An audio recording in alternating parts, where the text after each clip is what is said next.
Jeremy Doku, a rising star in the world of football, has captured the attention of enthusiasts with his exceptional skills and rapid rise in the sport. From his early rise to fame in his recent move to Manchester City, Doku's journey is nothing short of captivating. With comparisons to renowned players like Kylian Mbappe and Alphonso Davies, Doku's dynamic playing style and remarkable abilities have solidified his position as a player to watch. So what are some of the things you need to know about Jeremy Doku? Well, this will surely stun you. Kicking off our list is that he attended boarding school in Brussels at the age of 12, which marked a pivotal moment in his pursuit of a football career. This move allowed him to focus on honing his skills and developing as a player in a dedicated environment. Despite being away from his family in Antwerp, Doku's commitment to his football journey was evident as he embraced the opportunity to immerse himself in a new setting. At Anderlecht's Purple Talents boarding school, Doku received specialised football training and continued his secondary education, showcasing his dedication to his athletic and academic pursuits. This balanced approach, guided by his parents' advice, highlights Doku's commitment to personal growth and development beyond the football field. Life at the boarding school allowed Doku to interact with talented players and further refine his skills, particularly his dribbling and speed, which caught his trainer's attention. In 2017, Liverpool invited Jeremy Doku and his parents to their facilities to explore the club and discuss a potential move. During the visit, Liverpool outlined a plan for Doku to replace Sadio Mane long-term, with Jurgen Klopp explaining to Doku and his parents that he saw the young winger as a potential successor to Mane. Klopp's vision for Doku's future at Liverpool was appealing to the family, and they negotiated a salary and discussed the possibility of living in Liverpool. However, Doku was less impressed with the idea of moving to England and wanted to avoid joining Liverpool. Despite Liverpool's efforts, Doku ultimately decided to stay at Anderlecht and continue developing in Belgium. While Doku ultimately chose to stay in Belgium, his visit to Liverpool and discussions with the club's management provided him with insight into the recruitment process and the factors players consider when making career decisions. Jeremy Doku made his professional debut for Anderlecht at just 16 years old in 2018, becoming one of the youngest players ever to feature for the historic Belgian club. Having risen through Anderlecht's acclaimed youth academy, Doku first caught managers' attention with his lightning-quick pace and dazzling dribbling skills at the under-17 and under-19 levels. In January 2018, Anderlecht manager Hein van Hansebroek rewarded Doku for his impressive development by inviting him to the first-team squad at just 16 years and 125 days old. Doku broke the club's long-standing record for youngest debutant. While only a brief cameo, Doku's natural talents were already on full display, and he quickly established himself as one of Belgium's football's most exciting young prospects. After making 3 appearances in the debut 2017-2018 season, Doku would go on to feature more regularly under new Anderlecht manager Fred Rutten in the following campaign. In 2020, Jeremy Doku made a high-profile move to Stade Rennes in Ligue 1. The French club paid Anderlecht a transfer fee of €26 million to secure Doku's signature, making him the most expensive Belgian player of all time at that time. The fee eclipsed the previous record of Yuri Telemans, who moved from Anderlecht to Monaco for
Mbappe that highlighted just how dangerous a dribbler Doku is with the ball at his feet.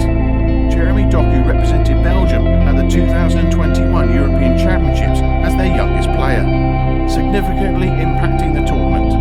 Despite being only 19 years old then, Doku was included in the starting lineup for Belgium's group stage match against Finland and their quarter-final match against Italy. Although Belgium were eliminated from the tournament, Doku's performance captured the public's attention, winning a penalty for his side and completing 8 dribbles, a record for a teenager in the history of the Euro. Doku's inclusion in the Belgium national team was not a surprise, given his impressive performances at the club level and his previous experience representing Belgium at the youth level.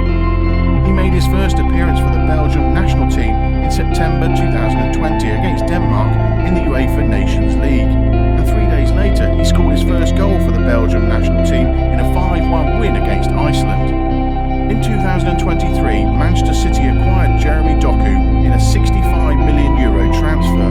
It marked a significant move for the club, reflecting both the player's potential and the team's strategic vision. Doku's arrival at Manchester City was highly anticipated, with the 21-year-old winger being regarded as a like-for-like replacement for Riyad Mahrez, who had departed for Al Ahly earlier in the transfer window. His technical skills, physicality and tactical awareness positioned him as a versatile midfielder capable of substantially impacting the field. Additionally, Doku's impressive speed, exceptional one-on-one abilities and direct playing style garnered praise from renowned figures in football, including Thierry Henry and Kylian Mbappe. The transfer represented a strategic move for Manchester City, as Doku's signing aligned with the team's vision for bolstering its attacking options and securing promising young talent for the future.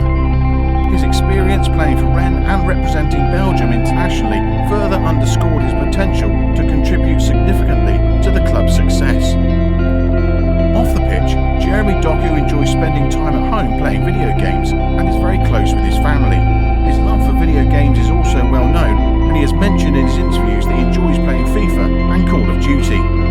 In a video interview, Doku revealed that he had often played video games with his friends and teammates, and it helps him relax and unwind after a long day of training and matches. Jeremy Doku's roots trace back to Ghana, and though he was born in Belgium,